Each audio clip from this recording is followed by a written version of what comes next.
विष्णु का वैदिक स्वरूप अत्यंत प्राचीन और गूढ़ है।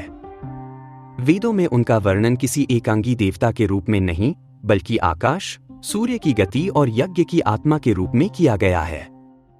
कभी वे 3 विराट पगों से संपूर्ण जगत को नापते हैं, तो कभी यज्ञ की जड़ और प्राण बन जाते हैं। यही बहुआयामी स्वरूप उन्हें अन्य वैदिक देवताओं से अलग और विशिष्ट बनाता है। ऋग्वेद में विष्णु का उल्लेख लगभग 93 बार हुआ है। यहां वे त्रिविक्रम कहलाते हैं, 3 पग भरने वाले। उनके 3 पगों में यह समस्त लोक समा जाते हैं। पृथ्वी उनका पहला पग है, अंतरिक्ष दूसरा और द्युलोक, जिसे बाद में स्वर्ग या परमधाम कहा गया, तीसरा। ऋग्वेद में उनके इन विराट पगों की बार बार स्तुति की गई है।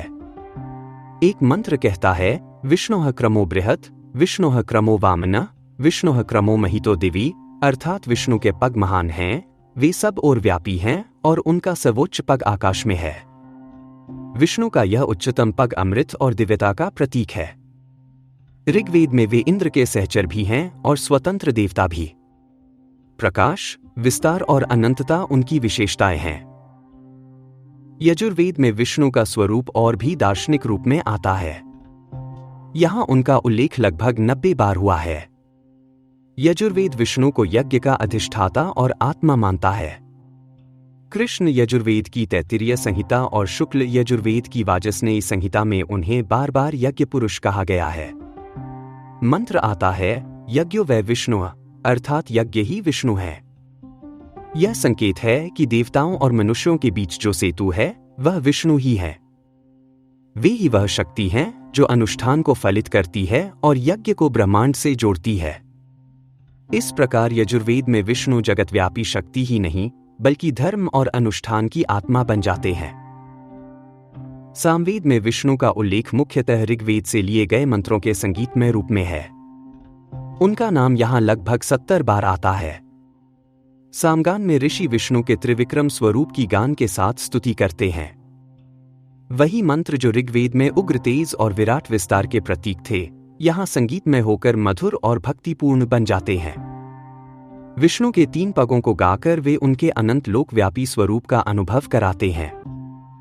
सामवेद के मंत्रों में विष्णु को विशेष रूप से सूर्य और प्रकाश से जोड़ा गया है। अथर्ववेद में विष्णु का उल्लेख 100 से अधिक बार मिलता है। यहां उनका स्वरूप और भी व्यापक है।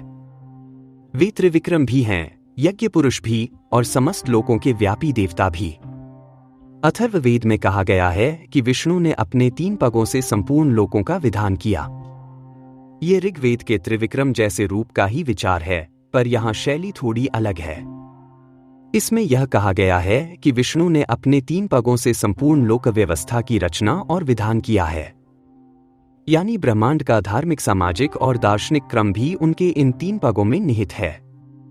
कभी उन्हें विश्वकर्मा कहा गया है, कभी सर्वव्यापी सूर्य तत्व से जोड़ा गया है। अथर्ववेद में वे केवल यज्ञ और आकाश ही नहीं, बल्कि संपूर्ण जीवन और लोकों के रक्षक के रूप में प्रतिष्ठित हैं। इस प्रकार चारों वेदों में विष्णु का स्वरूप अनेक रूपों में सामने आता है। ऋग्वेद में वे त्रिविक्रम हैं, 3 पगों से आकाश और पृथ्वी को नापने वाले।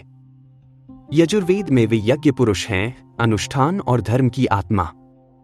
सामवेद में वे संगीतमय भक्ति के स्वरूप हैं और अथर्ववेद में वे सर्वव्यापी सूर्य तत्व और विश्वकर्मा हैं।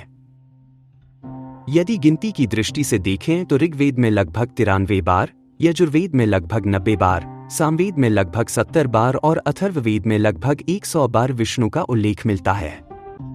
कुल मिलाकर वेदों में उनका नाम 350 से अधिक बार आता है। यह स्पष्ट है कि वैदिक विष्णु एक ऐसी दिव्य सत्ता के रूप में प्रतिष्ठित थे जो लोकों का मापन करती है, अनुष्ठान की आत्मा है और संपूर्ण ब्रह्मांड को व्यापती है। यही त्रिविक्रम और यज्ञ पुरुष आगे उपनिषदों और पुराणों में महाविष्णु के रूप में विकसित हुए। ऋग्वेद के त्रिविक्रम आगे वामनावतार बने और यजुर्वेद के यज्ञ पुरुष पुराणों में पालनहार और सृष्टिनियंता दोनों का कारण बने। वैदिक विष्णु और पुराणों के विष्णु में यही निरंतरता दिखाई देती है। वेदों में वे प्रकाश और व्यापन हैं, यज्ञ के देवता हैं, उपनिषदों में वे ब्रह्म हैं और पुराणों में वे जगत पालक, जगत पिता और नारायण हैं। इस प्रकार विष्णु की यात्रा वैदिक यज्ञ से लेकर पुराणों के अवतारों तक फैली हुई है। वही त्रिविक्रम जो वेदों में 3 पगों से ब्रह्मांड मापते हैं, वही आगे वामन बनकर 3 पगों में बलि को वश में करते हैं। वही यज्ञ पुरुष जो वेदों में अनुष्ठान की आत्मा है, वही आगे महाविष्णु बनकर सृष्टि की आधारशिला बनते हैं। अंततः यह स्पष्ट हो जाता है कि वैदिक विष्णु और पुराणों के विष्णु अलग नहीं, बल्कि एक ही दिव्य सत्ता के विभिन्न रूप हैं, व्यापन से पालन तक, यज्ञ से अवतार तक और आकाशीय त्रिविक्रम से लेकर लोकपालक नारायण तक।